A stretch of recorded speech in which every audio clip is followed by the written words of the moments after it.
Boa noite. Estamos aqui na nossa segunda aula. Infelizmente, devido a compromissos pessoais, nós tivemos de gravar essas aulas e não pudemos ter contato, principalmente com o pessoal de Goiânia, de Brasília, ao vivo, com o pessoal de Cuiabá, do Ceará e de tantos outros lugares. Então nós estamos com a aula gravada, não vamos poder discutir perguntas durante a aula, mas na quarta aula nós iremos responder a todas as perguntas que chegarem pelo nosso site, chegar pelo Face, e dentro daquilo que for possível, nós procuraremos responder todas as perguntas a fim de esclarecer se tiver algum ponto ou algum comentário que queiram fazer para brilhantar as nossas participações em comum. Muito bem. Então, muito boa noite, pessoal da TV Ibis, boa noite, pessoal de Goiânia, de Brasília. E nós, então, estamos estudando um curso de relacionamento. Nós fizemos uma abordagem ampla na aula passada para que a gente retornasse o conhecimento de que o amor é um processo latente em todos os centímetros do nosso universo. Então nós podemos dizer que nós somos uma ilha egóica cercada de amor por todos os lados, inclusive dentro de nós mesmos, em estado latente. Essa mudança e essa conquista do amor se dá pelo relacionamento. Então é impossível viver sem relacionar-se.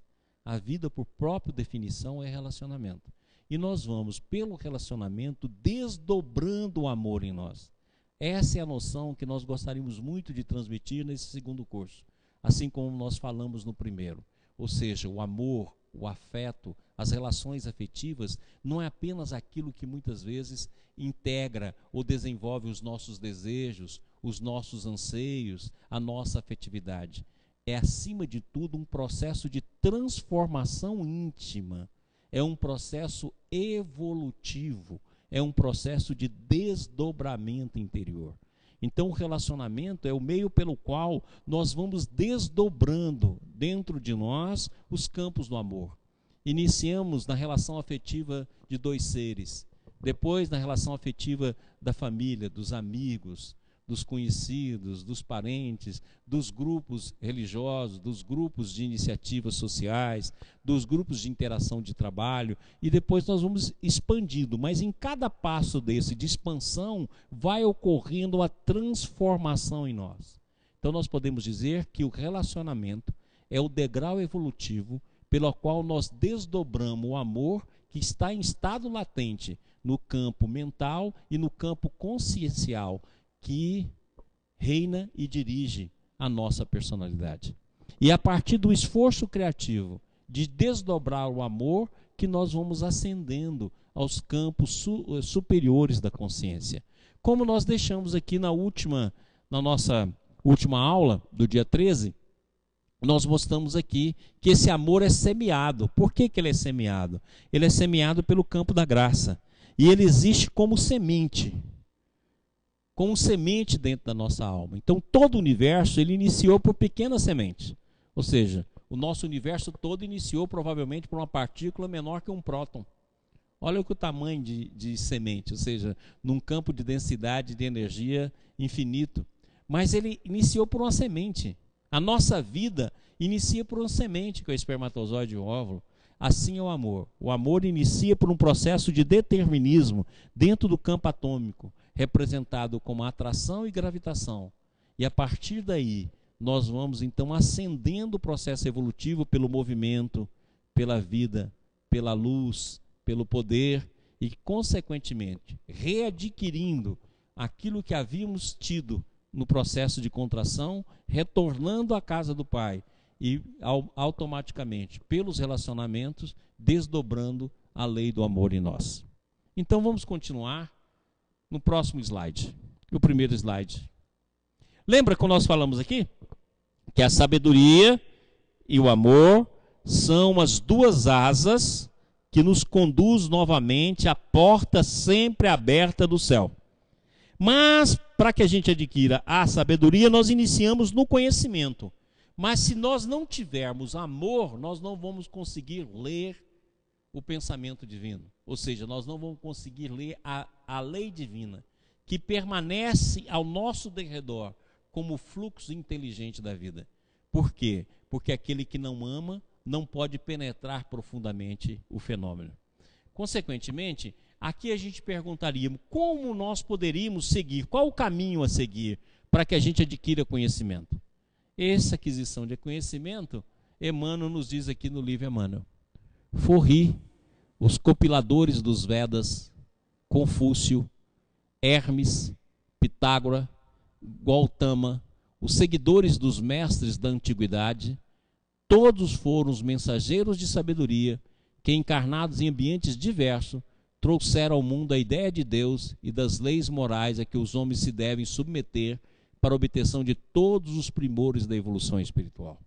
Então nós representamos aqui, né, a figura de Forri, os copuladores dos Vedas, Confúcio, Hermes Trismegisto, Pitágora, Buda. Então olha bem, nós vivemos em discussão de filosofia, de religião, porque isso é fruto do egoísmo. Mas olha como é que Emmanuel diz. Emmanuel diz uma coisa totalmente diferente. Todos eles são missionários do amor. Todos eles foram missionários do Cristo. Todos eles estiveram no mundo para nos ensinar o caminho, a senda do amor, o caminho de retorno, a senda da sabedoria, o amor à verdade. E há quantos milênios? Por exemplo, só Forri, segundo consta, teria vivido por volta de 29 séculos antes do Cristo. Alguns historiadores colocam os Vedas e todos aqueles que derivaram dos Vedas, né, os Upanishads, o Bhagavad Gita, etc., muito além de 4.000 anos.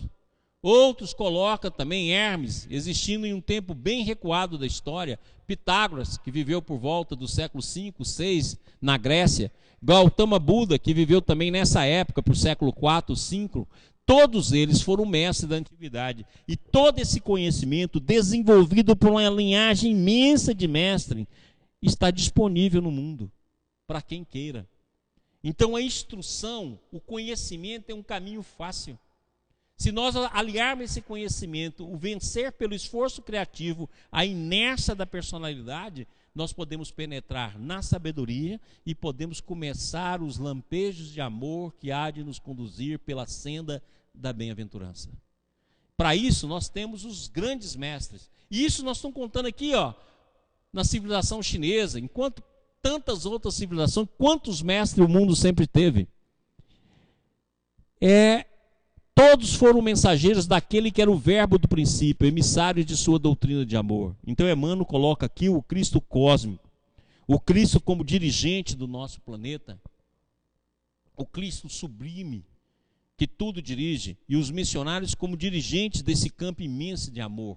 E não como a gente faz na Terra, querendo medir quem é maior, quem é menor, quem é maior, quem é melhor. Não, são todos missionários da verdade e do bem. É aquilo que Jesus ensinava a Nicodemos. O Espírito sopra onde quer e onde lhe ouve a voz. Ou seja, o Espírito sopra onde quer. E o conhecimento, então, está desde o mundo antigo presente no mundo e disponível para aqueles que querem buscá-lo. Todos foram mensageiros daquele que era o verbo do princípio, emissários da sua doutrina de amor, em afinidade com as características da civilização e dos costumes de cada povo. Cada um deles foi portador ou expressão do amai-vos uns aos outros. Ou seja, cada um deles foi portador dessa expressão. O Cristo vem apenas sintetizar todo esse conhecimento. Assim como hoje, a doutrina espírita, por definição, ela tem de ser de síntese e tem de ser universalista. Então, todo aquele momento que o movimento espírita, que é a ação dos homens, se afasta do universalismo, se afasta da fraternidade, se afasta da caridade e se afasta da síntese, deixou de ser espírita. Porque a doutrina por si mesmo, ela é um campo de síntese. Assim como o Cristo veio e fez a síntese de todo o conhecimento antigo e projetou a síntese milenar para os nossos dias, a doutrina espírita vem fazer a síntese de todos os movimentos de ciência, filosofia e religião, nos ensinando tudo aquilo que o Cristo nos disse, revivendo o cristianismo e permanecendo conosco até o final do nosso processo de redenção espiritual. Então, por isso mesmo, o movimento tem de ser de síntese. Por isso que nós insistimos tanto em buscar a síntese, em buscar o conhecimento, em anelar os vários tipos de conhecimento, de juntar o balde com Kardec, com Rustem, com André Luiz, com a obra do Chico, com Emmanuel, com Krishnamurti, com a psicologia, com a ciência, na tentativa, dentro das condições dos nossos esforços, para que a gente possa estudar isso dentro de uma visão de síntese. Compelidos em razão do obscurantismo dos tempos a revestir seus pensamentos com os véus misteriosos dos símbolos, como os que se conheciam dentro dos rigores iniciáticos, foram os missionários do Cristo, preparadores dos seus gloriosos caminhos. Logicamente que essa linguagem toda aqui, ela está velada. É o que não acontece no dia de hoje. Quer dizer, hoje em dia a verdade é dita em praça pública. Desde que os médios começaram a trazer ao mundo a visão espiritual, os ensinamentos já não são mais só simbólicos, já não estão só revestidos pela figura do mito, já não estão só revestidos pelas figuras dos sinais, ou não estão revestidos pelas condições menores, daquilo que a população, na época desses grandes mestres, não tinha condição de entender. Hoje não, o véu se rasga de cima e embaixo, deixando a verdade visível e aos nossos olhos, dependendo só de nós, enxergar aquilo que nos rodeia. Próximo. Também do livro Emmanuel de Emmanuel, para que a gente configure aquilo que acabamos de dizer. Nós vivemos eternamente, através do infinito, e o conhecimento da imortalidade expõe os nossos deveres de solidariedade para com todos os seres em nosso caminho. Por essa razão, a doutrina espírita é uma síntese gloriosa de fraternidade e de amor. Então, a doutrina espírita é uma síntese. Devia ser um palácio sublime de portas abertas para todas as latitudes, para todas as portas, seja do Oriente, do Ocidente, seja do que for, porque ela é uma doutrina de síntese, e síntese baseada na fraternidade e, sobretudo, no amor. Então, todas as vezes que nós afastamos do amor, afastamos da fraternidade, afastamos da síntese, deixamos de ser mensageiros da doutrina espírita. O seu grande objeto é esclarecer a inteligência humana. Oxalá possam os homens compreender a excelsitude do ensinamento dos espíritos e aproveitar o fruto bendito das suas experiências. Com entendimento esclarecido, interpretarão com fidelidade o amai-vos uns aos outros em sua profunda significação. Porque se nós somos eternos, se nós estamos interligados, se o Espírito é um, todos os seres, mesmo fragmentados pelo campo da personalidade, são nossos irmãos. Vivem em nós e nós vivemos nele. Dessa forma, a lei de fraternidade, a lei de amor é que deve nos mover. E para isso, nós contamos hoje, não só com os sábios da antiguidade, não só com o Evangelho de Jesus revelado, mas ao mesmo tempo com os princípios da doutrina espírita, que nos chega por inúmeros médios, e médios que dedicaram a sua vida a ser instrumento dessas verdades. Próximo. Aí você pergunta, qual é o ponto final do amor? Não há ponto final para o amor. Olha só que interessante. A evolução tem um ponto final. Aquilo que Jesus disse: permanecerei convosco até o final dos tempos. Então, até o final dos tempos é o final do tempo, consequentemente do tempo e espaço, ou seja, dentro daquilo que nós estamos estudando, até que toda energia, toda matéria, todo o tempo, todo o espaço, toda vibração se transforme em consciência. E toda consciência volte ao estado natural de espírito. Então, quando nós voltarmos ao estado natural do espírito, o tempo, o espaço será absorvido pela consciência.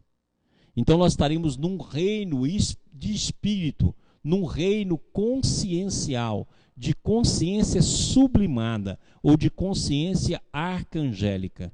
Nesse momento, então, terminou o processo evolutivo. Então a evolução tem início no processo que esgota a queda e tem um final num processo em que o filho pródigo volta à casa paterna.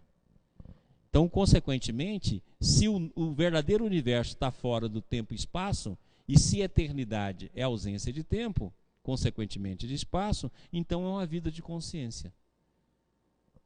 Então, mas essa vida de consciência não tem fim. Se tem fim a evolução, não tem fim o amor. O amor não tem fim. O amor é sempre vida. E a vida é eternidade. Então nós continuaremos a viver e a cada passo descobrir na imanência de Deus a transcendência do amor. Em cada passo, fazer a cada momento, se assim podemos dizer, aplicando a palavra momento, que significa tempo, um novo universo, vivendo uma nova felicidade e nos integrando cada vez mais uns nos outros e em Deus, porque o amor é infinito. Muito bem. Próximo. O curso passado nós só falamos disso, né? A evolução do amor. E como nós estamos falando no amor aqui, antes de falar sobre afeto, antes de falar sobre paixão, antes de falar sobre as leis dos relacionamentos a dois, antes de falar das questões familiares, antes de falar das questões educativas, nós estamos falando do amor que tudo rege, para que a gente entenda que afeto, paixão, nada mais é do que processos de decaimento desse amor. E aí, na hora que nós entendemos isso, nós poderemos então entender que o amor é muito mais do que apenas a relação de dois seres. É muito mais do que apenas a relação do homem e da mulher.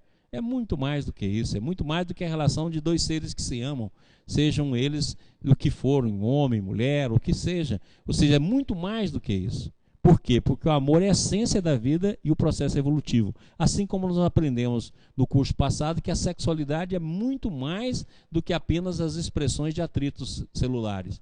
É, sobretudo, a força que dirige a vida. E essa força, a partir do processo de hominização, ela passa a se expressar no campo do amor. Então nós vamos retornar aqui, revendo alguns conceitos da evolução do amor, agora utilizando outros autores para que a gente possa ir somando conhecimento, né? Porque o conhecimento ele vai se somando até que a iluminação nos leve à sabedoria e a gente compreenda melhor esse processo da evolução do amor. Vamos lá então?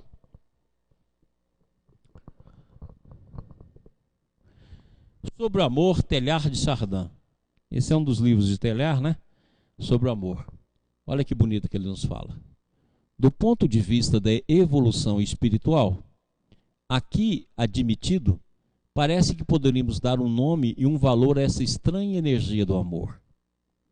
Não seria ela, simplesmente, na sua essência, a própria atração exercida sobre cada elemento consciente pelo centro de formação do universo? Então, no momento da queda, Deus aceitou o nosso movimento, que foi um movimento contrário ao amor divino, favorável ao amor a nós mesmos. Então, no momento que ele aceita, ele, através do amor, nos possibilita uma nova forma de existir.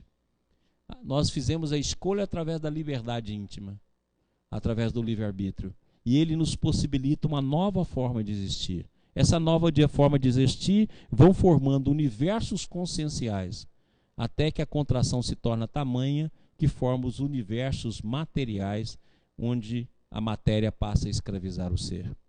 Então, consequentemente, aqui Teilhard de Chardin fala sobre essa energia. Ele até fala, a estranha energia do amor. E se nós admitirmos, como nós admitimos, a evolução espiritual e essa evolução como evolução do amor, não seria ela simplesmente na sua essência a própria atração exercida sobre cada elemento consciente pelo centro de formação do universo? O apelo à grande união, cuja realização é o único fato por hora em curso na natureza? Nessa hipótese, segundo o qual, conforme os resultados da análise psicológica, o amor seria a energia psíquica primitiva e universal. Não se tornaria tudo mais claro à nossa volta para a inteligência? Não se tornaria tudo mais claro à nossa volta para a inteligência e para a ação? Então vamos ver aqui o que significa isso aqui. Caneta aqui, por favor.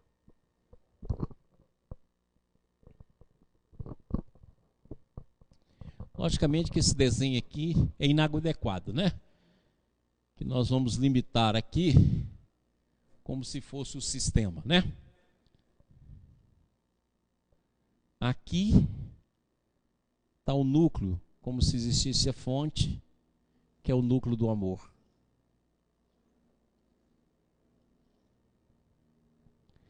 O antissistema são universos formados e contidos pelo sistema.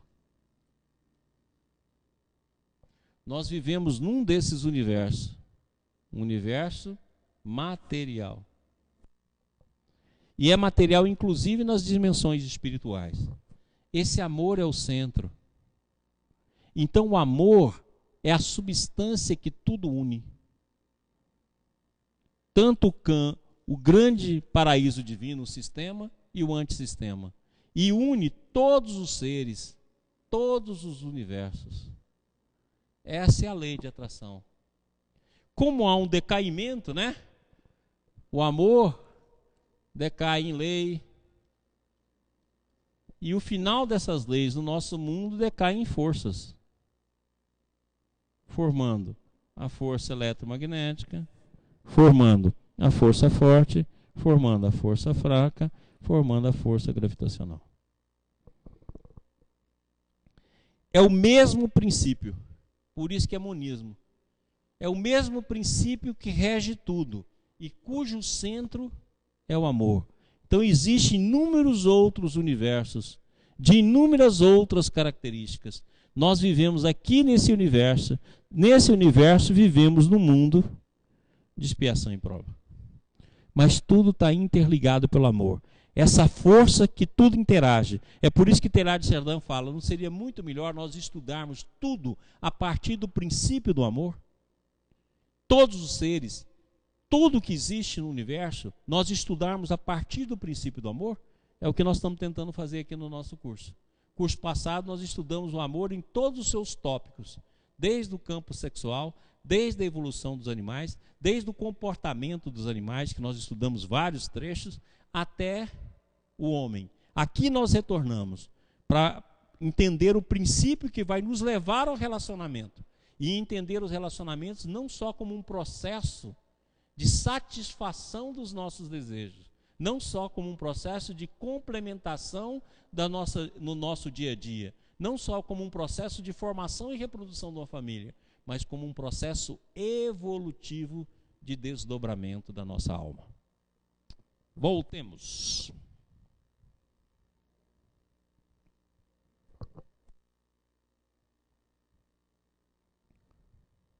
Então o amor seria energia psíquica primitiva e universal. Foi o que a gente quis mostrar naquele desenho. Vamos lá. Próximo.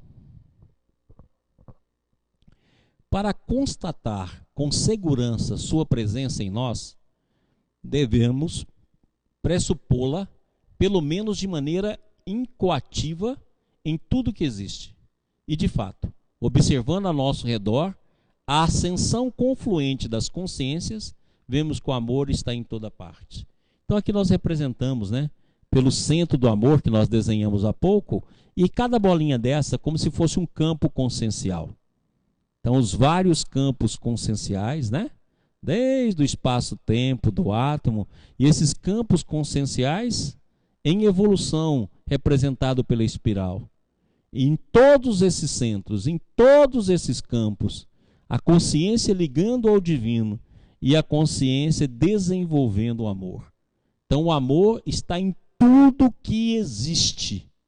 Então nada existe fora do amor. E tudo que existe são campos de expressão do amor, são campos conscienciais. No início da evolução é um processo determinístico. E à medida que nós vamos evoluindo, nós vamos readquirindo a nossa individualidade e o nosso livre-arbítrio. Até que por nós mesmos, por esforço criativo de transformação, voltamos então ao campo do sistema. Próximo. Espero que esteja claro. Se tiver alguma coisa que não esteja muito clara, por favor, nos mande as perguntas para que a gente possa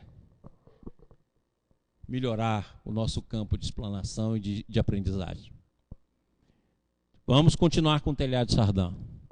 Pode-se tentar reconstruir a história do mundo pela parte externa, observando os seus diversos processos, o mecanismo das combinações atômicas, moleculares ou celulares. É o que a gente faz na ciência, na biologia, é o que a gente faz até na visão da psicologia, essa psicologia que fica presa apenas à tábua rasa do que somos a nível primário de personalidade.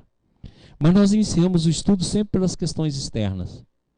A partir das questões externas, nós conseguimos penetrar no âmago da matéria. Aí foi uma surpresa enorme, porque o mundo passou a ser contra-intuitivo.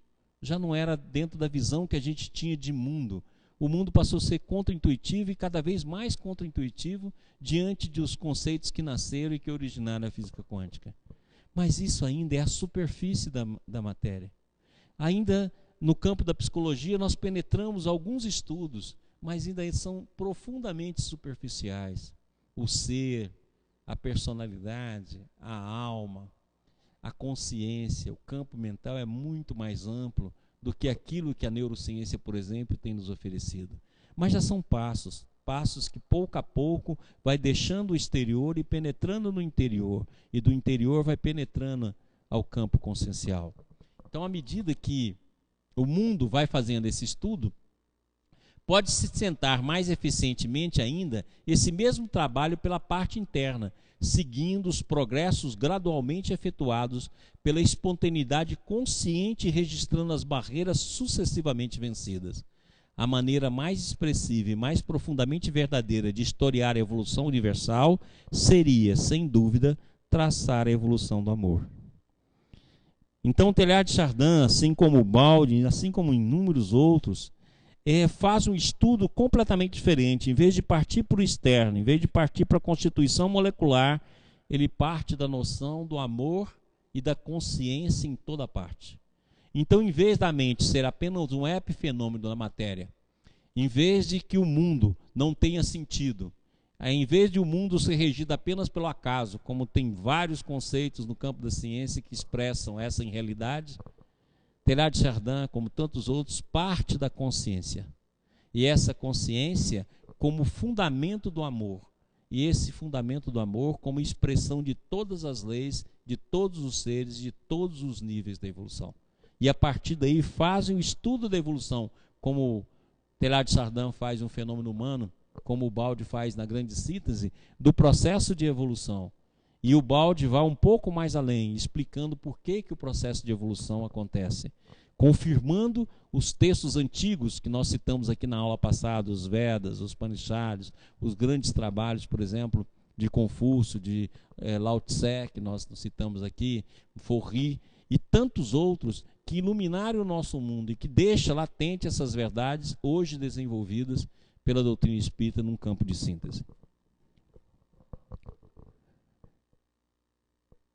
A maneira mais expressiva e mais profundamente verdadeira de historiar a evolução universal seria, sem dúvida, traçar a evolução do amor.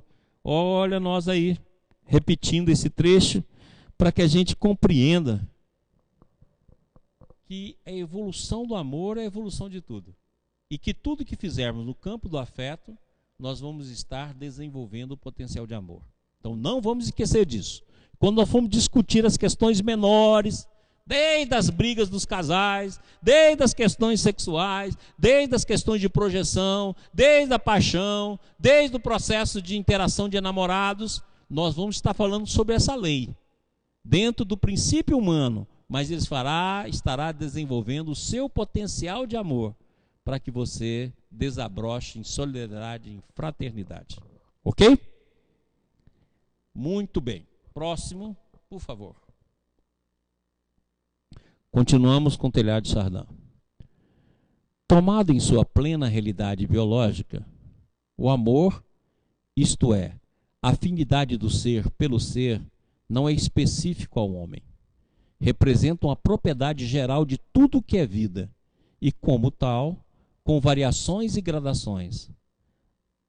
Assambarca todas as formas tomadas sucessivamente pela matéria orgânica. Então nós representamos aqui o amor entre duas joaninhas, né? Ou seja, o amor é aquilo que interage todos os seres, desde as interações de átomos, as interações moleculares, as interações dos vegetais, dos animais. O amor está presente em todos esses seres. Na fase luminal, nós demonstramos afetos e tomamos consciência desses afetos. Mas a partir daí, o amor vai se dilatando. E nós passamos do amor por um supra-amor, sempre num processo de evolução, até atingirmos o amor cósmico, o amor do Espírito, o reflexo permanente do amor divino. Continuemos. Teilhard de Chardin. Nos mamíferos mais próximos a nós, facilmente o reconhecemos em suas diversas modalidades: paixão, sexual, instinto paternal ou materno, solidariedade social, etc. Mais distante ou mais baixo, na árvore da vida, as analogias ficam menos claras. Então vamos lá aqui. Vamos colocar aqui. Agora vamos colocar aqui a árvore da vida, né? Podemos dizer que a árvore da vida é a árvore do amor.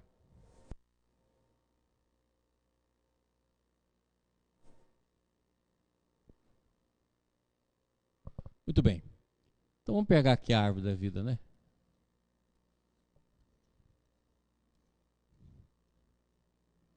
Vou fazer aqui, faz de conta que isso aqui é uma árvore. O Adalto não está aqui para desenhar para a gente. Então, vamos dizer que aqui é uma árvore. Aqui são as raízes dessa árvore. Então, nas raízes dessa árvore, nós teremos o espaço, nós teremos o tempo, nós teremos o átomo. Consequentemente, aqui, o amor sofre um decaimento de leis determinísticas. Daí a discussão que se tem do determinismo da vida. Muitas vezes, hoje, com o princípio da incerteza, alguns conceitos começam a ser mudados, mas o determinismo está presente nesse processo da evolução, representado pela atração, pela matéria e pela energia, representado aqui no átomo. Mas aqui, nessas forças, já mostra união. Olha que interessante. Todos nós, todos os seres do universo, estão mergulhados no espaço. Então nós podemos mostrar que o espaço é o primeiro elemento de unificação de todos os seres. Além dos campos existentes, nós teremos o espaço como elemento primordial que une todos os seres.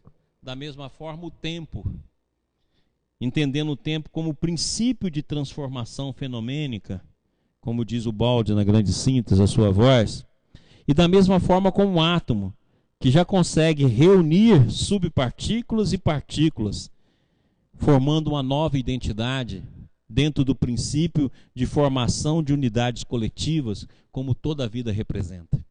A partir daí nós vamos acendendo essa árvore da vida. E agora começa a aparecer o amor nas diferentes formas. No vegetal, nas interações entre os vegetais. No animal, e aqui a gente já vê paixão, aqui a gente já vê sexo, é instintivo. Como nós estudamos no curso passado, quantos slides nós não trouxemos para discutir esse assunto e mostrar a nossa semelhança com esse reino. Até que chega aqui no campo do homem. E no campo do homem, esse amor vai se dilatando para o campo do anjo, do arcanjo e para o campo do espírito. Então essa seria a árvore. À medida que nós vamos acendendo essa árvore, maior será a liberdade. No momento que nós descemos essa árvore, maior o determinismo. Mas sempre dentro de uma visão monista. O amor representando o fundamento de todas essas leis. Muito bem. Passemos para o próximo slide.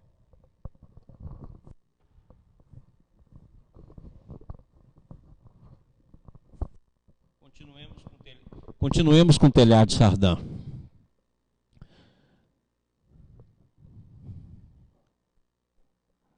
sob suas formas mais primitivas, na vida infinitamente individualizada, o amor distingue-se com dificuldade das forças moleculares, quimismo e tatismo. Depois, pouco a pouco, ele se amplia, mas, ainda assim, passa por um longo estágio, onde se confunde com a simples função de reprodução. Então aqui nós representamos aqui o átomo, né? O seu movimento, lembra que nós falamos aqui que a vida é luz, criação, movimento, poder. Então aqui está uma representação de uma molécula e um movimento, né? Expressando algum tipo de movimento que é realmente o que existe dentro do campo atômico e molecular. Então aqui, ó, nesse estágio, a lei já está aqui, a lei de atração. Olha os átomos sendo atraídos, formando uma unidade coletiva que é uma molécula. E essa molécula afinizando com outra molécula, formando substâncias. Então, consequentemente, aqui já existe uma lei de afinidade. Aqui também já existe um primórdio da lei do amor. Aqui também existe um processo de determinismo, mas de liberdade de interação entre esses átomos. Logicamente que à medida que nós saímos desse estágio determinístico, nós vamos entrando em outros estágios, certo? Que vai caminhando para o campo da reprodução até chegar no homem, onde o amor se expressa através de afetos, se expressa através da paixão, se expressa através da solidariedade, se expressa através da fraternidade e de tantos outros campos. Lembrando que os próprios animais também, lembra quando nós citamos aqui, desculpe, lembra quando nós citamos aqui, inúmeras vezes, a questão do altruísmo dos animais. Nós mostramos também não só a crueldade, como mostramos também o altruísmo. Então lá também inicia o reino desse amor, que é capaz de sacrificar-se pelos outros. Vamos lá?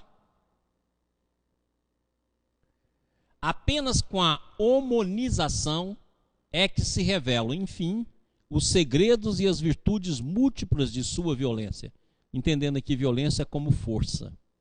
O amor hominizado distingue-se de qualquer outro amor, pela riqueza que ganhou o espectro de sua luz quente e penetrante. Então vem cá.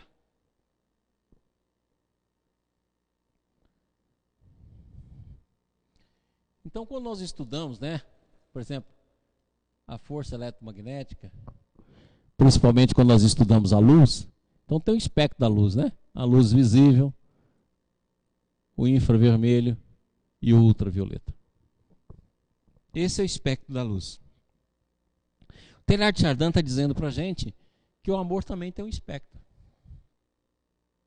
Então nós vamos ter o amor, desde o amor determinístico, decaimento das leis de amor, nas forças que regem deterministicamente o átomo, o espaço, etc., até chegar aqui, ó, na paixão, no instinto sexual, na maternidade, na paternidade, que já vemos nos animais.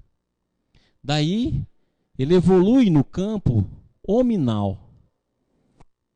E esse campo hominal, então, ele vai se desdobrando para, como diz lá o Ciro Lombino e tantos outros, né, para um supra-amor. Olha, em cada campo desse, então, existe uma distinção. O amor em mim pode ser um desejo. O amor em mim pode ser apenas uma expressão da sexualidade. O amor em mim pode ser apenas o erotismo. Mas é apenas a demonstração de um primeiro princípio. E à medida que fomos evoluindo, esse princípio vai desdobrando aquilo que já existe em nós em estado latente, até que consigamos chegar no supra-amor, no amor cósmico e adentrar o amor sistêmico. Muito bem. Próximo slide.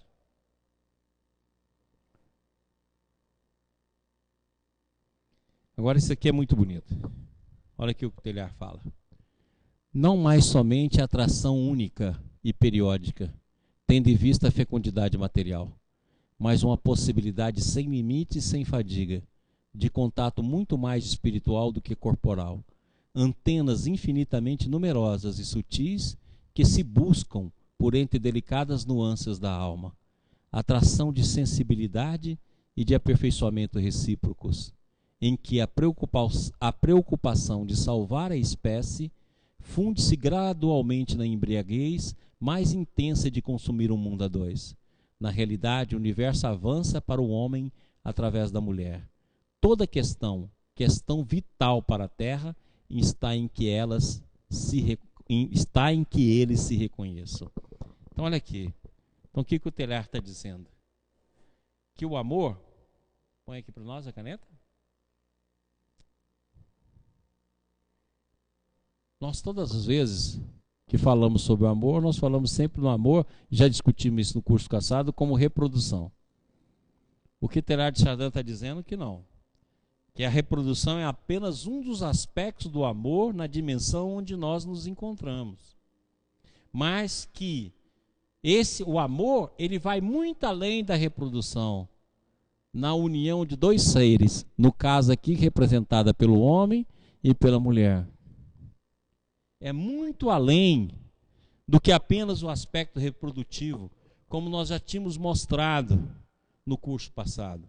É, sobretudo, um campo de sintonia fina, de uma interação magnética, por isso que ele fala como fosse antenas que se buscam, como nós vemos nas grandes histórias das almas gêmeas, as antenas que se buscam na profundidade do universo.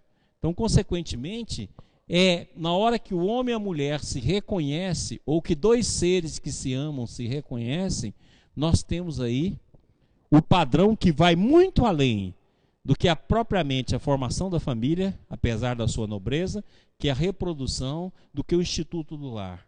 Mas almas que, independente da distância que estejam, a semelhança dos átomos, né, emaranhados, estão emaranhados num campo de sintonia, num campo de interação. E esse campo de sintonia e interação é o amor.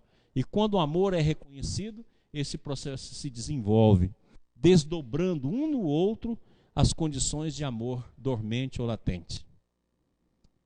Ok? Próximo slide. Novamente com Teilhard de Chardin, estudando a evolução do amor. O amor, sob todas as nuances, é apenas e nada mais do que isso. Um vestígio mais ou menos direto, marcado no âmago da criatura, pela convergência psíquica sobre si mesmo do universo. Olha que bacana. Então, todo o universo converge para o ser. E todos os seres, assim como Emmanuel disse, que se liga ao todo pelo campo da consciência, Teilhard está nos dizendo que esse campo da consciência é um reflexo do amor divino, que tudo dirige, que tudo unifica. E nesse desdobrar do universo, nós então voltamos para aquilo que Teilhard de Chardin chama o ponto ômega e que o Balde chama de sistema.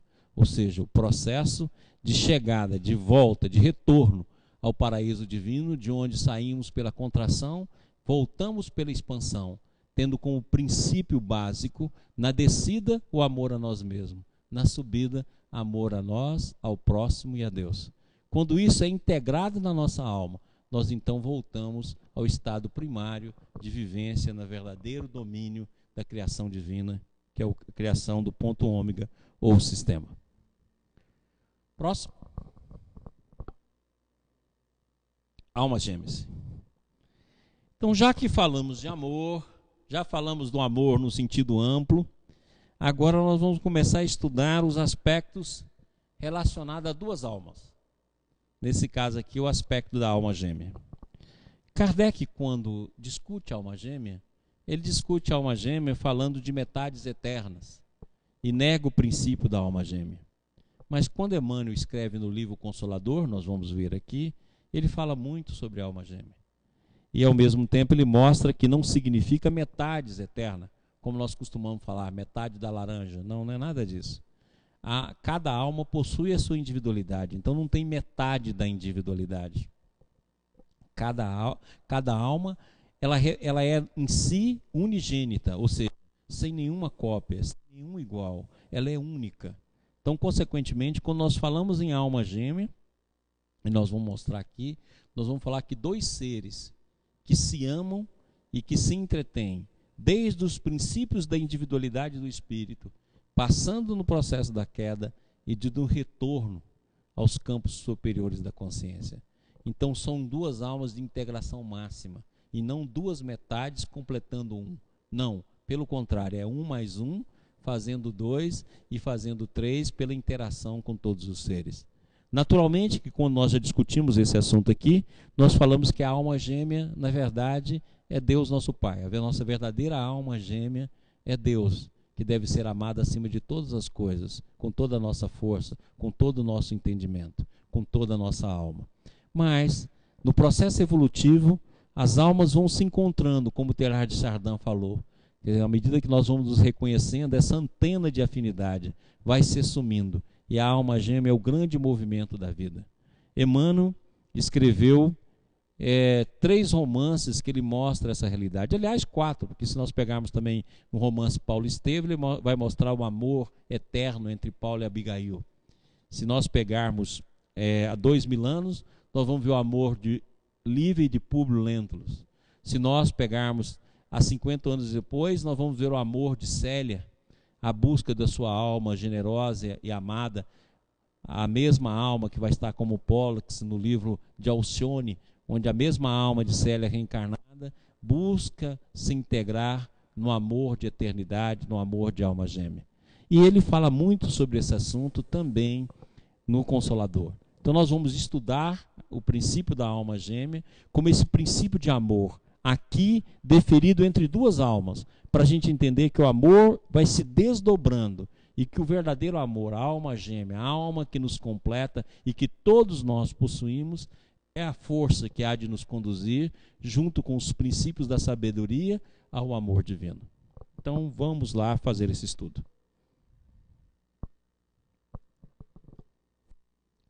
Então nós vamos iniciar como uma poesia. Aquela música que todo mundo canta, né? A poesia de Emmanuel no livro Há 2000 anos, e que todo mundo repete, que todo mundo sonha, né? Em encontrar a sua alma gêmea, no sentido de interação de um amor mais amplo. Alma gêmea da minha alma, flor de luz da minha vida, sublime estrela caída das belezas da amplidão. Quando eu errava no mundo, triste só no meu caminho, chegaste devagarinho e encheste-me o coração. Vinha na bênção dos deuses, na divina claridade, tecer-me a felicidade em sorrisos de esplendor. És meu tesouro infinito, juro-te eterna aliança, porque sou tua esperança, como és todo o meu amor. Muito bem. Próximo slide. No livro Consolador, pergunta 323. Será uma verdade a teoria das almas gêmeas? No sagrado mistério da vida, cada coração possui no infinito a alma gêmea da sua. Vamos repetir? No sagrado mistério, ou seja, não é possível ainda explicar a questão da alma gêmea num sentido mais amplo do nosso entendimento. Existe aqui um mistério. Ou seja, nós sabemos da existência dela pelos relatos espirituais, mas ainda não temos uma explicação ampla, um conceito amplo que nos dê a possibilidade de compreensão. Para isso, nós teríamos de entender a origem do ser. E nós estamos muito longe de compreender e de entender os mistérios divinos no que concerne a sua origem. O próprio Emmanuel diz que ele, na feição que ele está e de muitos outros espíritos, nós estamos longe de entender o mistério da criação e o mistério da vida. Mas nós devemos entender que dentro desse processo do sagrado mistério da vida, cada coração possui no infinito a alma gêmea da sua, companheira divina para a viagem à gloriosa imortalidade. Então todos nós, é semelhante àquilo que a gente vê na física, né? A física tem uma teoria que toda partícula tem uma antipartícula. E provavelmente, segundo a teoria das cordas, toda partícula terá também uma partícula simétrica ou supersimétrica. Olha só, se nós pegarmos esse processo e toda partícula e sua antipartícula, ao juntar, ela forma um facho de luz. Então, se nós entendermos a partir daí, como o princípio que o Teilhard de Chardin está explicando, entender tudo a partir da ótica do amor, nós então entenderemos que a alma gêmea é essa partícula de complementação amorosa, não de complementação individual. A individualidade é um processo intrínseco do ser.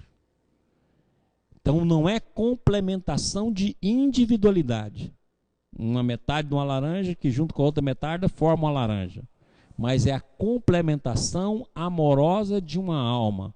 Então todas as almas têm a sua complementação amorosa, onde cada alma tem a sua individualidade.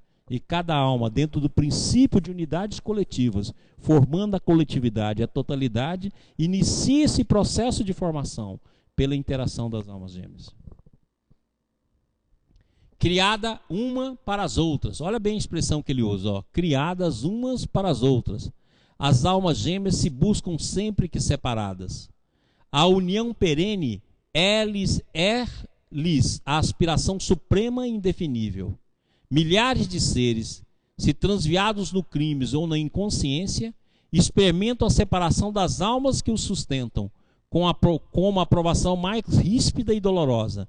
E no drama das existências mais obscuras, vemos sempre a atração eterna das almas que se amam mais intimamente, e envolvendo umas para as outras num turbilhão de ansiedades angustiosas.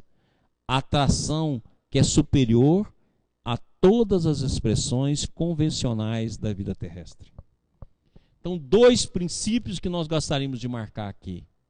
Cada coração possui no infinito a alma gêmea da sua. E a atração que é superior a todas as expressões convencionais da vida terrestre.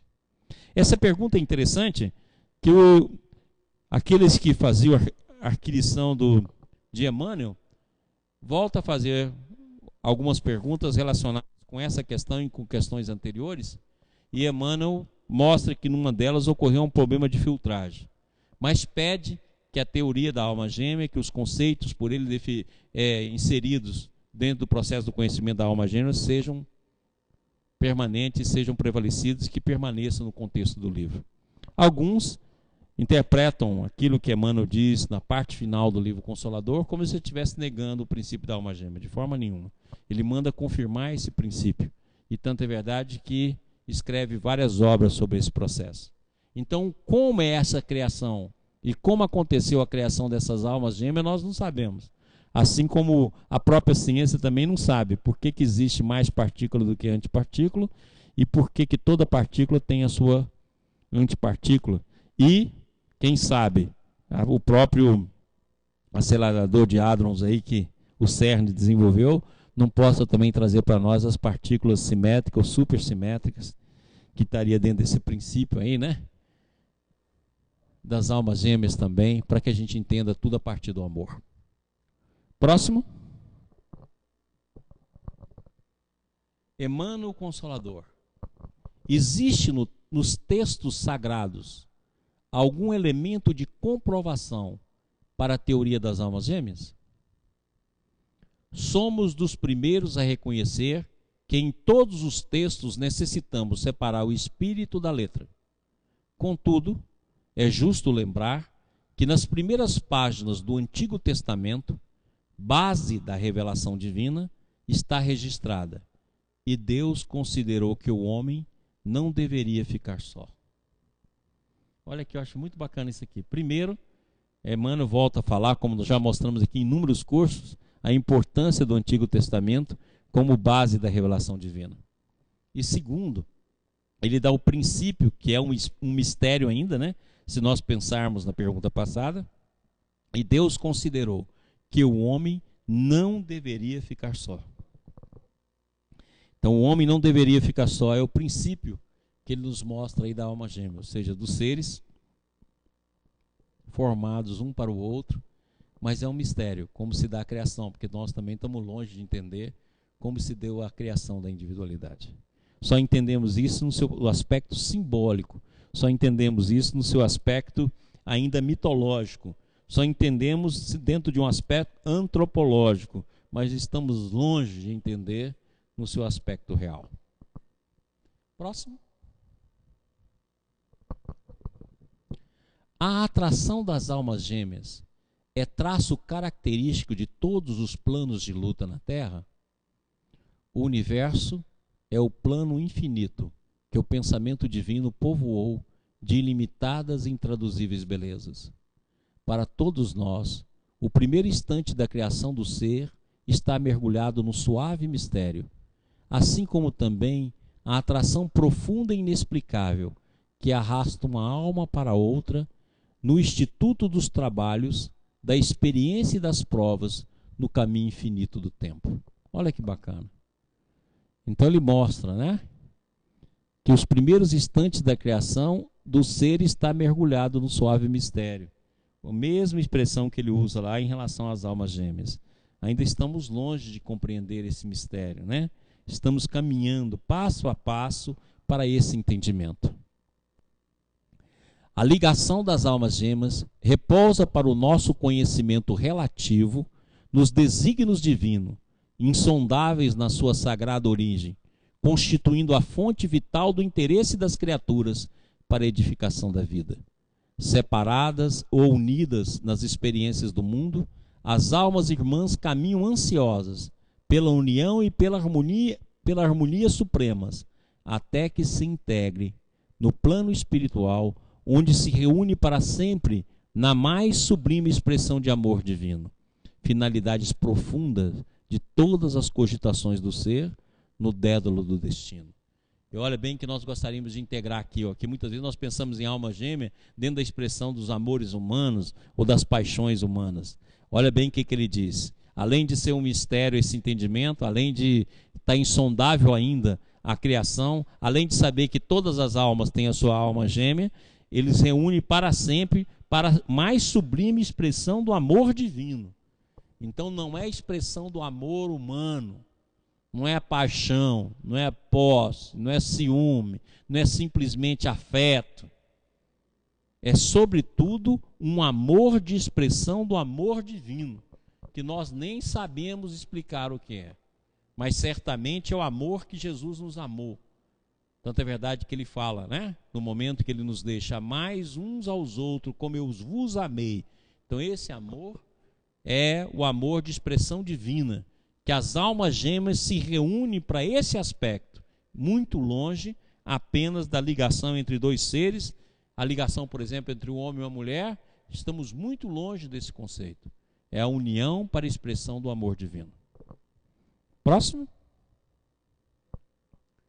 Continuando com o Consolador e continuando com Emmanuel. A união das almas gêmeas pode constituir restrição ao amor universal? Eu achei bacana essa pergunta. Porque, na verdade, então, na hora que nós estamos consolidados com a alma gêmea, nós deixamos de amar os outros, tal ímpeto de amor que essa integração entre as duas almas existe? Vamos ver a resposta de Emmanuel. O amor das almas gêmeas não pode efetuar semelhante restrição, porquanto, atingindo a culminância evolutiva, todas as expressões afetivas se irmanam na conquista do amor divino. Olha aqui, ó, atingida a culminância evolutiva. Qual é a culminância evolutiva? Na hora que acaba o tempo, na hora que nós retornamos ao sistema. Essa é a culminância evolutiva. Todas as expressões afetivas se irmanam na conquista do amor divino. O amor das almas gêmeas, em suma, é aquele que o espírito um dia sentirá pela humanidade inteira. Então vamos lá? Vamos fazer um gráficozinho aqui para a gente entender? Então nós temos aqui duas almas, duas individualidades, integradas uma na outra. Essa integração expressa o amor divino. E esse amor divino se desdobra no amor a todos os seres. Então, a partir do amor divino, a partir da integração das almas gêmeas, nós então amaremos todos os seres, como Jesus disse bem, né? Expressando esse amor das almas gêmeas, é o amor que há de movimentar o amor por todos os seres. Vamos lá?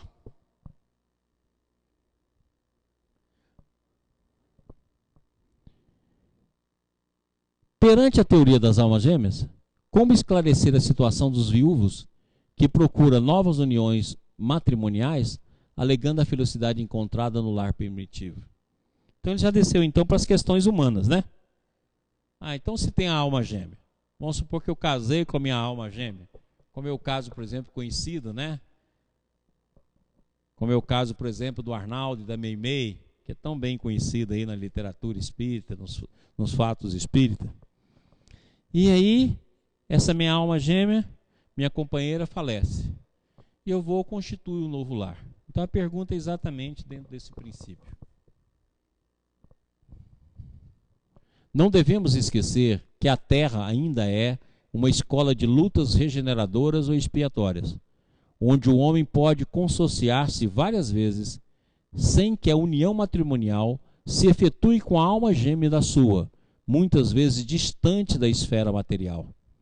A criatura transviada, até que se espiritualize para a compreensão desses laços sublimes, está submetida, no mapa de suas provações, a tais experiências, por vezes pesadas e dolorosas. A situação de inquietude e subversão de valores na alma humana justifica essa provação terrestre, caracterizada pela distância dos espíritos amados, que se encontram num plano de compreensão superior, os quais, longe de desdenharem as boas experiências dos companheiros de seus afetos, buscam facultar-lhes a máxima dedicação, de modo a facilitar o seu avanço direto às mais elevadas conquistas espirituais. Ou seja, nós ainda estamos muito longe de viver um mundo de plenitude e de felicidade, de viver a plenitude do amor entre as almas gêmeas. Estamos longe disso. Pelo contrário, ainda estamos nos campos das provas.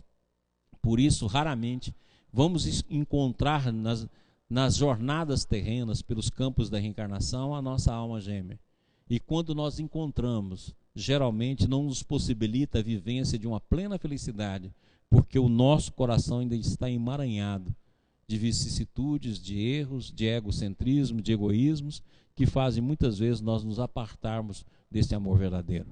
Ao mesmo tempo, nós vamos cometendo erros no campo da sexualidade, no campo do amor e do abuso do outro.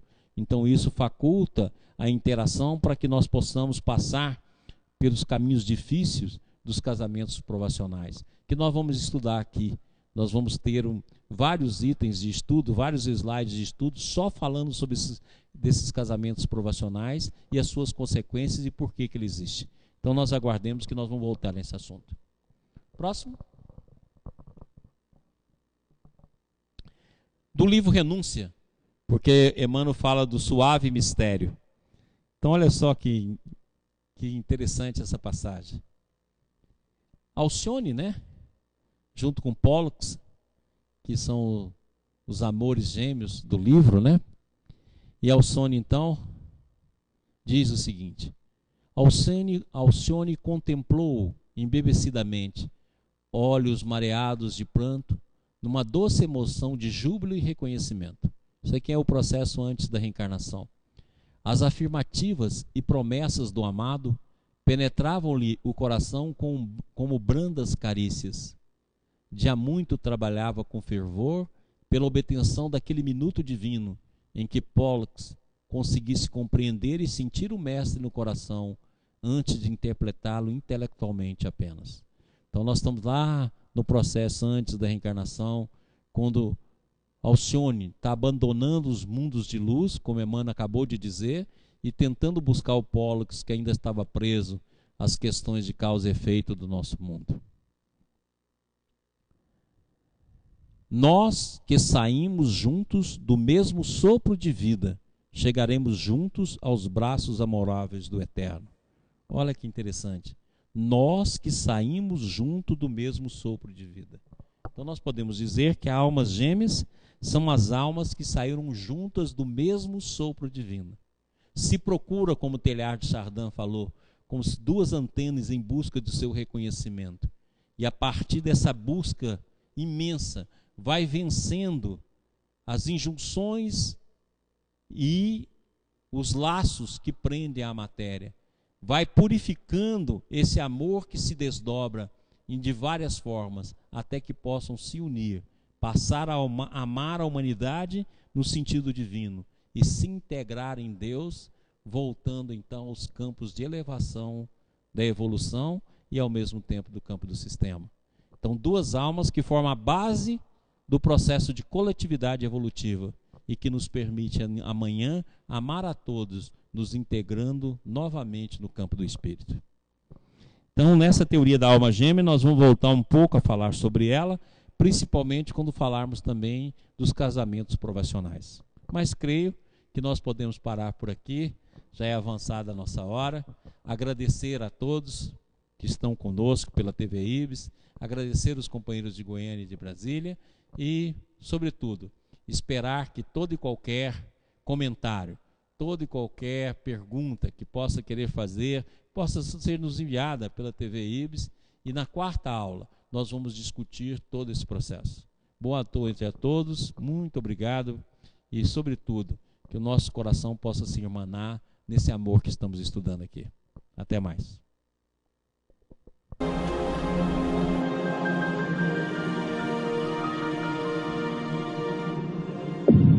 IBIS, Instituto Brasileiro de Benemerência e Integração do Ser. www.ibis.org